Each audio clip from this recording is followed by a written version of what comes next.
I saw the secret tunnel open, letting out a sigh of relief. I shone my flashlight down, revealing a long flight of stairs made of black stone, gently sloping downwards. The flashlight's range was limited, so I couldn't see anything deeper. Tuyen Bio waved, calling the 5 people waiting outside the door to come in. Seeing the secret tunnel open, everyone praised my Feng Shui skills. Non-stop. It was already past noon. I said a few humble words, then told everyone to pack their luggage, trying to keep it light. First, we needed to go outside to drink water and eat some dry rations. We didn't know how long we would have to travel in the underground passage, so it was best to be fully prepared before entering. While eating dry rations, Saptabang curiously asked me how I had found the underground passage so accurately. I answered him, just by looking at the layout of the 16 stone pillars, you would know. The arrangement of this secret passage is the Siyu Man formation from ancient times. Why is it called Siyu Man? Because this type of lock is mostly used at the entrance of secret passages. This numerology is arranged and transformed according to lac numbers and the positions of the stars in the sky. The mysteries within are extremely profound. Even if I told you, you wouldn't understand. After everyone rested for a while, I led the group down into the secret passage within the temple. Below the entrance, we discovered a stone pull latch that could open a stone slab from underneath. This mechanism was exquisitely designed, nearly 2,000 years old, yet still functioned normally. Its structural principle was particularly strange. Although it applied a good deal of knowledge of I Ching numerology, it formed its own unique system. If these things were all invented by the Queen of Jingjue, then she must have been an unparalleled genius. At first, we worried about traps in the secret passage, so we climbed down extremely carefully, each person maintaining a distance, slowly descending. When we reached the end of the stairs, the space before us suddenly expanded into a vast area, revealing a road 5 meters wide and 3 meters high. The 4 sides were no longer dark, gloomy rocks, but were built with thin Choyan tiles from the western regions. The ceiling was arched, and the walls were covered with bizarre, brightly colored frescoes. Many images of eyes appeared in the frescoes. Large eyes, small eyes, closed eyes, open eyes. Some eyes only had pupils drawn, while others depicted eyelids and eyelashes. The Jingjue people regarded the eye as a totem. This road led directly to the temple and was painted with countless such eyes. Surely, only those responsible for rituals and rulers like the queen would have the right to enter this place. Perhaps it hadn't been used much after its construction. This path was sealed, and the air did not circulate. The colors of the frescoes were still like new, not faded at all. Professor Chen and his students were extremely moved. Professor Chen said that since the early 19th century, many frescoes had been discovered by foreign explorers in the ruins of ancient cities in Xinjiang. Almost all of them depicted religious themes. It was a pity that at that time, the government had no protective measures, so they were stripped clean and scattered abroad. Unexpectedly, here they could see such perfectly preserved frescoes. Moreover, they were the most mysterious and ancient Jingjue frescoes among the 36 Western region states. This alone was enough to shock the entire world. Hearing the professor say that, I immediately thought of the legend that said the Queen of Jingjue was a demon. This ancient city was extremely strange. If there truly were demons, I wondered if any clues could be found in these frescoes. If we did encounter them, at least we would know ourselves and our enemy, ensuring victory in 100 battles. So I turned on my flashlight and carefully examined each fresco. However, all the frescoes on this road showed no trace of the queen. The content of the paintings depicted various rituals.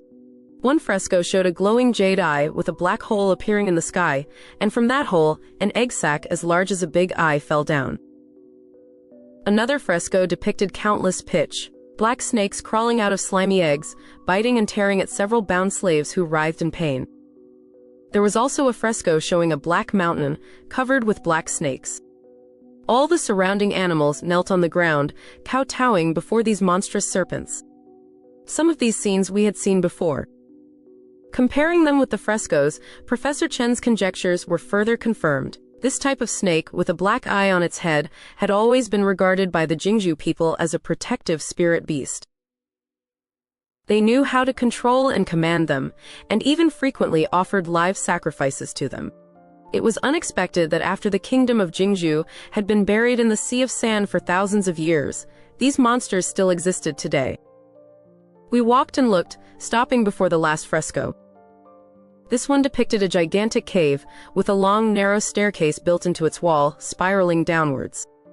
Shirley Yang asked the professor, "Professor, do you think this cave has any relation to the origin of the Ghost Cave people's name?"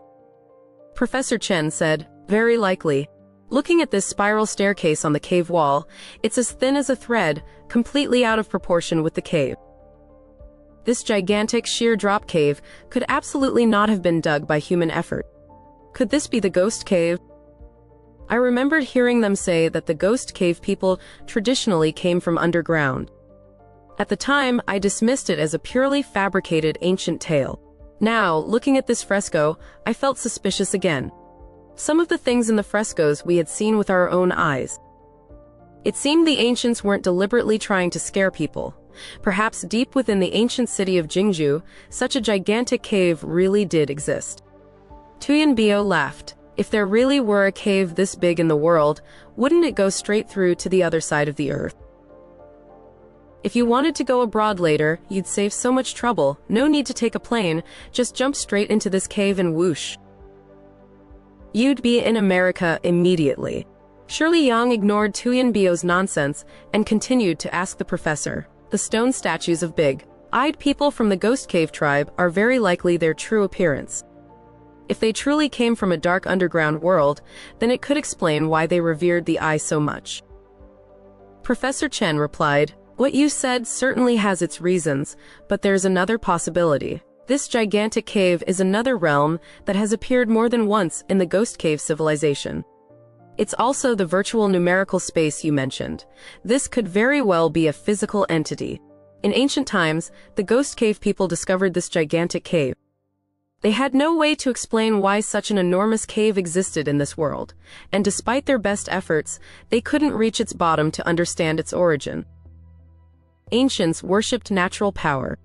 They might have regarded this gigantic cave as a miracle and performed rituals and sacrifices, hoping their eyes would grow larger and be able to see clearly into the bottom of the cave.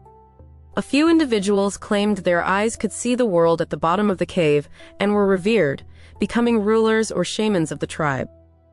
Because their power came from their eyes, the eyes were considered the source of power.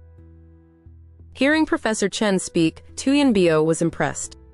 He gave a thumbs up and praised, "Excellent, Professor. Just from one fresco, you've deduced so many things, and you explain it so clearly, just like it's real. If you were a salesperson, you'd surely mesmerize customers and sell everything successfully." Professor Chen had no time for his jokes, and just casually replied, "That's just my subjective speculation. I'm not entirely sure. Let's go to the end of this road and see if there really is such a large cave." Seeing is believing. For some reason, when I heard them talk about going down into the cave, I remembered the old incident at the 9-story Demon Tower deep within the Kunlun Mountains. That time, I had lost several comrades, and ever since, I had developed a fear of deep underground caves. I worried that something unexpected might happen to the archaeology team. If it weren't for the urgent need to enter the underground palace to find water, I would truly just want to drag them back. This desert expedition had already yielded significant results, and there was no need to go down into that cave anymore. I said to Professor Chen, 1,000 gold bodies should not be placed in danger. You are all respected members of society, why take such risks? Once we find water in the underground palace and replenish our supply, we should turn back. We've already found the ancient city of Jingjue, so our mission can be considered complete. Professor, you can write an evaluation report and send it to the relevant higher authorities. It would be better to let the government handle the remaining matters later." Professor Chen shook his head, saying nothing. His entire life, he had only wanted to explore the mysterious Ghost Cave civilization. Having arrived here, he must have felt an unbearable itch and would never agree to turn back. Moreover, Shirley Yang had always believed that her father's expedition team had been here before, and she would absolutely not be content unless they found the end. No matter what I said, they refused to turn back. I didn't know what to do, so I just continued to follow them forward, thinking to myself that I had already done my duty and said everything that needed to be said. If anything truly happened, I wouldn't feel guilty. The path was not long. At its end, there were no stairs, only a single stone pillar, no buildings. Could it be that the secret passage under this temple was a dead end, only for painting ritual frescoes? Tuyanbio looked around, then turned and said to me, "Hey Nyat, do you have any tricks this time? If not, just use explosives." I said, "Do you have any other ideas besides violence? Think a little, look carefully before you speak." I suspect the secret door is most likely on this stone pillar. The stone pillar stood starkly in the middle of the secret passage paved with thin Choyan tiles, several times smaller than the pillar in the temple, but its shape was identical. The base of the pillar also had carvings around its 6 sides, with one side left blank, facing directly towards the wall at the end of the path. So, it was easy. The dragon's tail of the Thou Dia Thap Luk Long was here. I called Tuyanbio to help. Based on the Ham Long Ju, which is the opposite of the Tam Long Len, in the Thap Luk Tu Yin Yang Feng Shui secret art, we rotated the hexagonal stone base at the bottom of the stone pillar. Dragon Qi enters the acupuncture point. The Yang needs only 1 kin to gather. The Yin cannot spread 5 fen. Calculating according to the Ham Long Ju, actually only required reversing the sequence we had rotated in the temple. We turned the last notch, and the wall before us immediately opened. Tuyanbio, carrying a submachine gun, took the lead and rushed out of the tunnel. The rest followed suit. Everyone came out and shone their flashlights around. Although it was an underground structure, the surrounding space was vast. The vermilion and gold, leafed beams and pillars, though peeling, still showed their former splendor. We had indeed entered the underground palace. Where we stood seemed to be the main hall of the underground palace. The door we had just exited was on the wall behind a jade throne. This secret door was built very exquisitely. From inside the hall, the secret door behind the jade throne was completely invisible. Finally, we had arrived at the royal palace of ancient Jingjue, which had previously only existed in legends. To get a better look, we used all the lighting equipment we carried. We saw that both the throne and the floor of the grand hall were made of jade.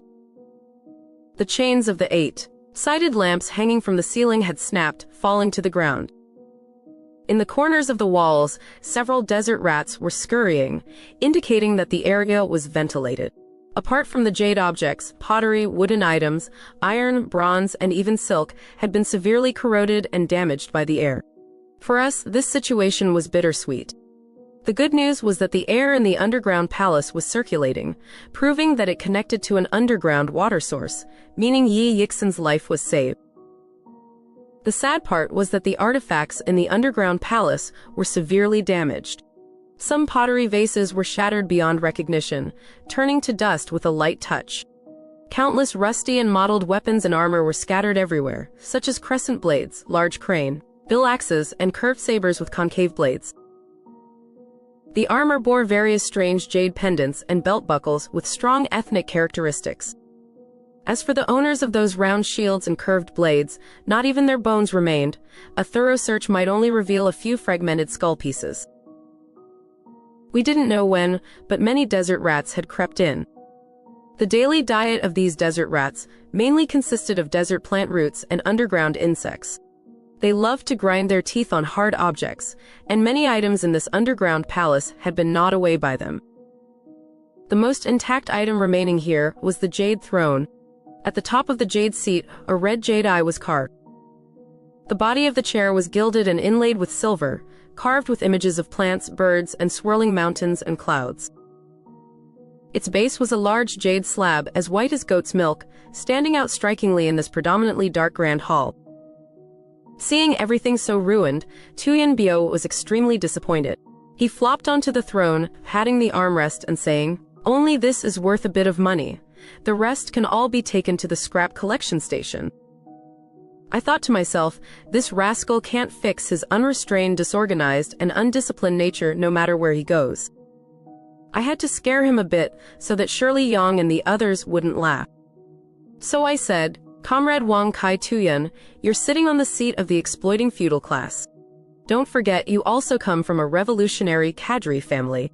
Sitting there, do you still know what principles and stance are?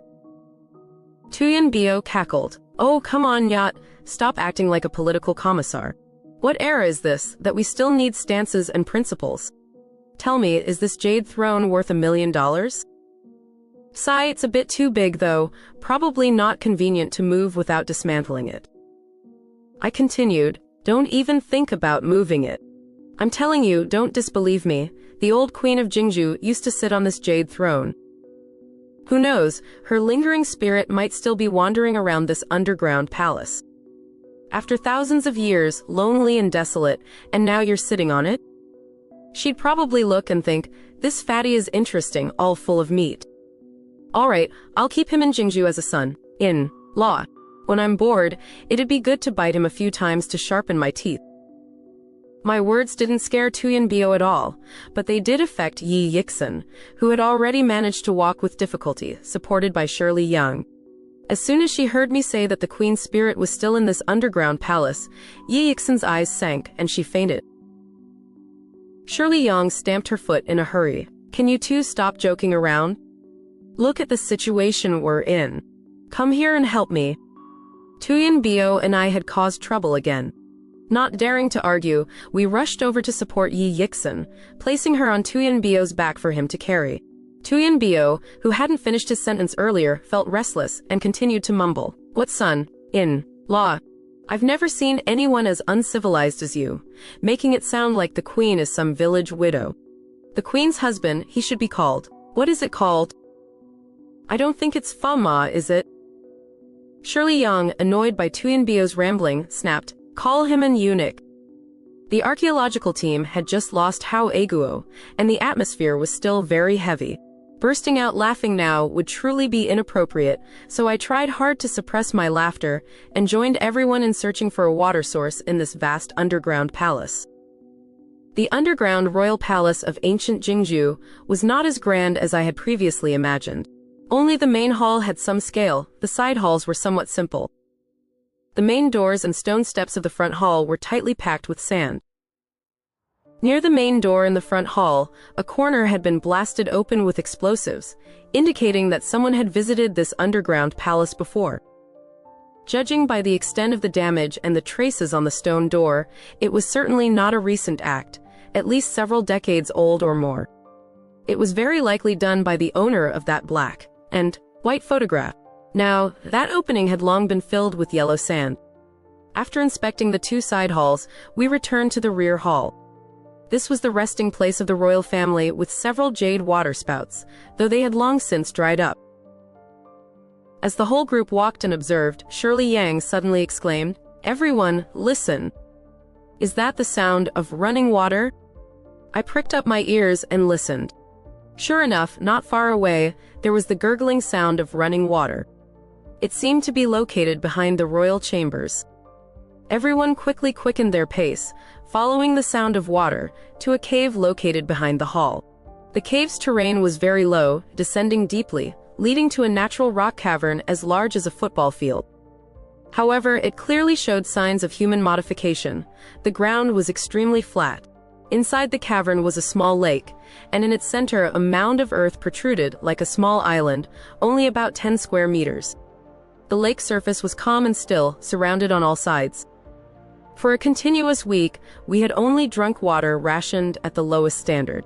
Let alone in the desert, even in everyday life, drinking so little water would be unbearable. Now, seeing the cool underground lake, everyone quickly wanted to plunge their faces in and drink their fill. Shirley Yang quickly stopped them. This water source has been abandoned for many years. It's unclear if it's stagnant or flowing water. Moreover, underground rivers constantly change their course. The groundwater now might not be the same as 2,000 years ago. The western region's underground has a lot of sulfur. What if the water is poisonous? We should examine it carefully first. I approached and saw several colorful fish swimming in the lake. I smiled and said, "Too cautious. This lake has fish, there must be a spring deep beneath, so it's flowing water and not poisonous." As soon as I finished speaking, the rest no longer hesitated. They rushed to the lake, drinking their fill, bloating their stomachs yet still feeling thirsty, until water squirted from their mouths with every slight movement. Yi Yixun, suffering from acute dehydration, couldn't drink directly from the lake. Shirley Yang dissolved salt in a bottle of water and gave it to her in small sips. We had drunk too much water and couldn't stand up, so we lay down to rest. I had never tasted such delicious water. I lay stretched out on the ground, exposing my belly, and closed my eyes to clear my mind. At this moment, everything around became still. I seemed to hear the sound of running water in the distance, indicating that this underground palace had more than one water source. The small lake where we drank was incredibly tranquil.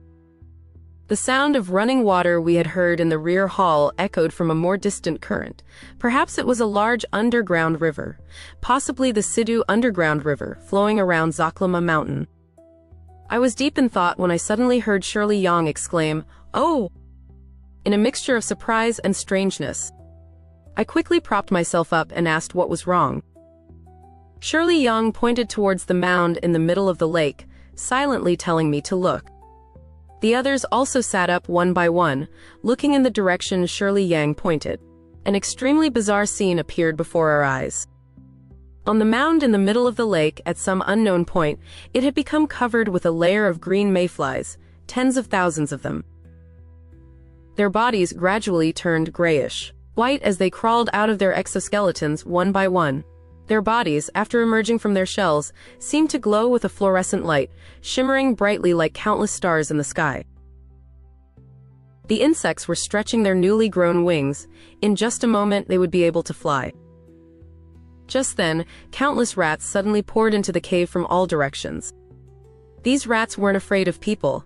They seemed to pay us no mind, leaping straight into the lake without hesitation, parting the water to swim. They climbed onto the mound in the middle of the lake and greedily caught the freshly molted insects, gnawing them continuously. Like a whirlwind, they devoured all the mayflies in just a moment. Seeing many large rats swimming in the lake, we thought that these rats must frequently feast here. Otherwise, why would they be so skilled?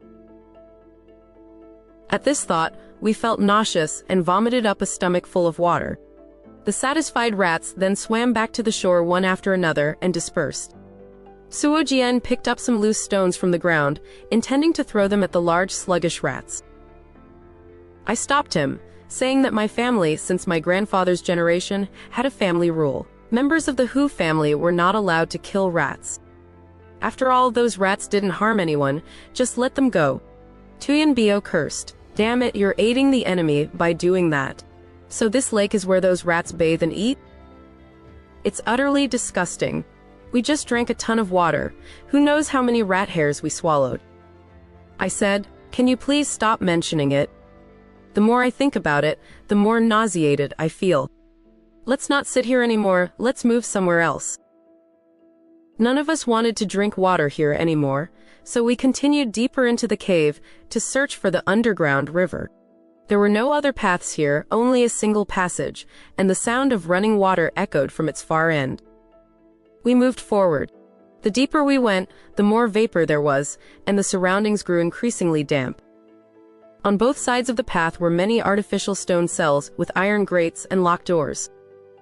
Inside there were quite a few torture instruments, seeming to be a place for detaining criminals. Now they had all become rat nests, with piles of pitch, black rat droppings littering the ground. After going deeper for about 100 meters, we finally saw a rushing underground river cutting across the cave entrance. This was the Sidu underground river, which had flowed beneath the sea of sand for thousands of years and had never dried up. Not only did it have a large flow, but it was also very deep. At its end, this river would converge with the Tarim River.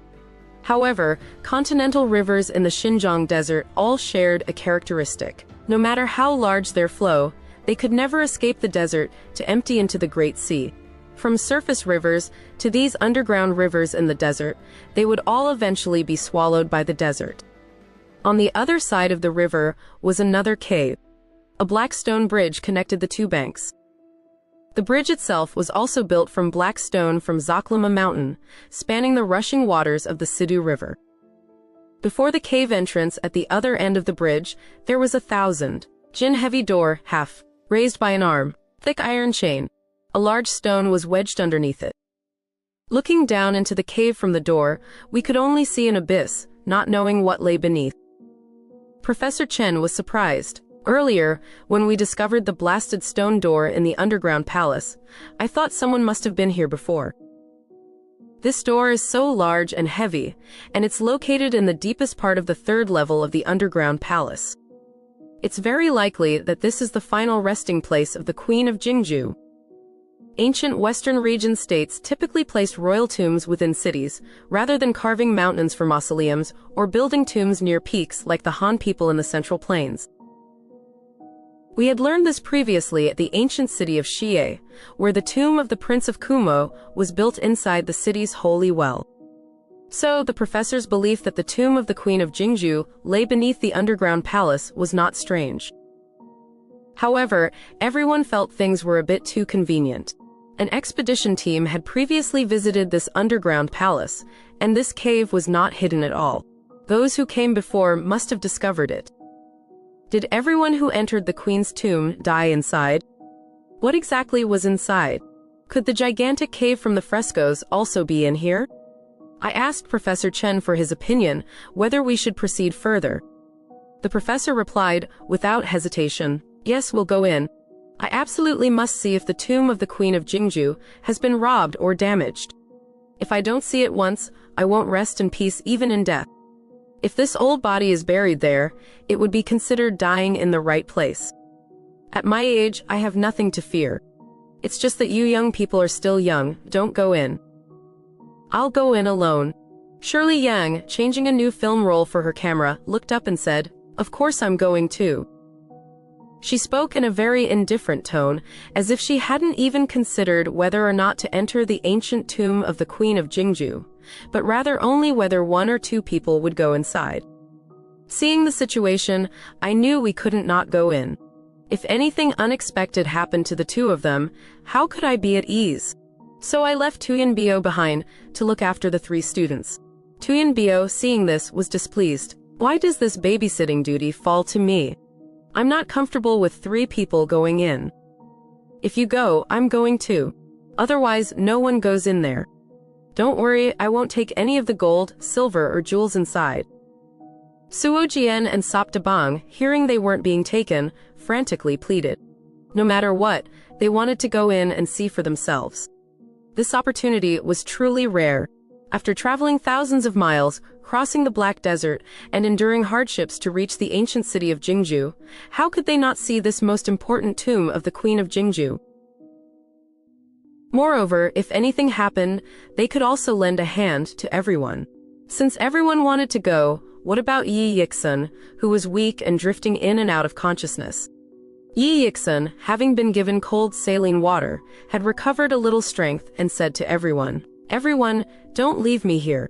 My health is fine now, I can go in with everyone." I saw that things were getting complicated.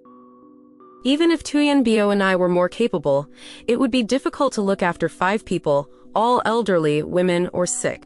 Only the muscular Suo Jian could help us somewhat. So I said to everyone, "How about this then? I'll go in first and see. If there's no danger inside, then we'll all go in together. If I don't come out after 4 or 5 hours, then don't wait for me anymore. You absolutely must not enter this ancient tomb, quickly leave this place." Tuyanbio said, "No way.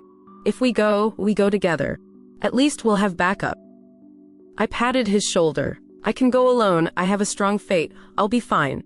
In case something happens to me, you still have to lead everyone safely out of here." Shirley Yang said, "All right, stop talking so tragically. I'm coming with you." I thought I had misheard. "You're coming with me?" "Don't joke around. If there's any danger, it's easier for me to escape alone. If you come along, I'm afraid I won't be able to look after you." Shirley Yang replied, "It's not certain who will look after whom. In any case, I can't let you go into the ancient tomb alone and risk your life." With that, she snatched the sports rifle from Suo Jian's hand, flicked the safety catch, saw that it was fully loaded, and then chambered a round. Her actions made me secretly click my tongue in admiration. It turned out she was also a professional with firearms, something I had never realized before. The two of us gathered the necessary equipment. Tuyen Bio whispered, "Hey Nyat, I've noticed her eyes towards you have been a bit unusual lately. Does she have feelings for you?" "Since when?" I chuckled and scolded, "Damn it, your eyes must be the ones with problems." "I didn't notice anything, and you did?" "I'm not interested in her. I'm afraid of women who are too strong. Besides, if my old man saw me bringing back an American girl, he might just beat me black and blue." Tuyen Bio said, "It's good that you think so too. I just worry you'll end up with a wife like that, the kind of person who relies on a few stinking dollars to act arrogant and look down on everyone." Damn it, what was that old saying? Click, clack go the leather heels, bourgeois thoughts are truly rotten. You definitely need to block that sugar-coated bullet. I reloaded the submachine gun I had picked up from the tomb raiders in the gorge, slung the bag of explosives and the engineer's shovel over my shoulder, then replaced the batteries in my flashlight.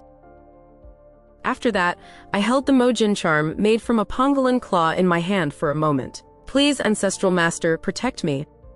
Shirley Yang was now ready. She asked me if I could discern the internal structure of this tomb. I replied, "I've never heard of a tomb built within a city. If you asked me to determine the internal structure of a mausoleum from the outside, it would necessarily involve steps like finding the Earth's veins, assessing the topography, observing constellations, distinguishing water sources, measuring orientation, defining the burial site, and gauging depth.